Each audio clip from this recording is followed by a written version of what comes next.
मैं आज आंकड़े बताना चाहता हूं। 51 की जनगणना में हिंदू 84% थे और मुस्लिम समाज की आबादी 9.8% थी। 71 में 82% हुए हिंदू और मुस्लिम समाज की आबादी 11%। 91 में 81% हुए हम और मुस्लिम समाज की आबादी 12.12% हुई और 11 में 79% हुए और मुस्लिमों की संख्या 14.2% हुई। इसमें ऐसे संशय में मत रहिएगा क्योंकि मैं क्यों दो ही धर्म की आबादी बोल रहा हूं, क्योंकि मैं घुसपैठ की बात करना चाहता हूं, इसलिए इसकी बात और इसके रेफरेंस में बाद में मैं बताऊंगा। हमारा विभाजन भी है। अगर देश का विभाजन न हुआ होता तो धर्म के आधार पर जनगणना करने की कभी जरूरत ही नहीं पड़ती, परंतु देश का विभाजन चूंकि धर्म के आधार पर हुआ है तो इसीलिए शायद कांग्रेस के नेताओं ने 51 की जनगणना से धर्म को पूछना मुनासिब समझा होगा।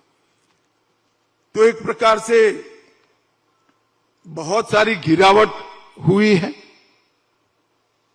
मुस्लिम आबादी की बढ़ोतरी 24.6% के दर से हुई है और हिंदू आबादी 4.5% कमी हुई।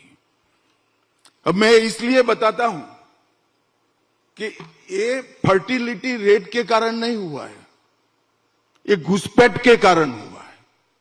जब भारत का विभाजन हुआ धर्म के आधार पर हुआ, हमारी दोनों ओर पाकिस्तान बनाया गया जो बाद में बांग्लादेश में कन्वर्ट हुआ और पाकिस्तान में कन्वर्ट हुआ और वो दोनों जगह से घुसपैठ के कारण ये आबादी में इतना बड़ा परिवर्तन आया है। और हमारे पड़ोसी देश, हमारे ही देश का एक हिस्सा जिसमें से पाकिस्तान और बांग्लादेश बना, उसमें स्थिति क्या हुई वो भी देखना चाहिए।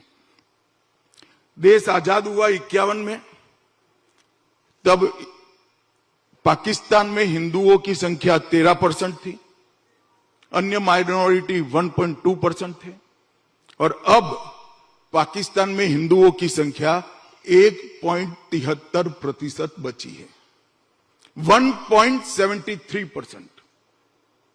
बांग्लादेश में हिंदुओं की संख्या 22% थी, अब वहां पर 7.9% बढ़ी है और अफगानिस्तान में 2,20,000 हिंदू सिख थे, आज 150 बचे हैं।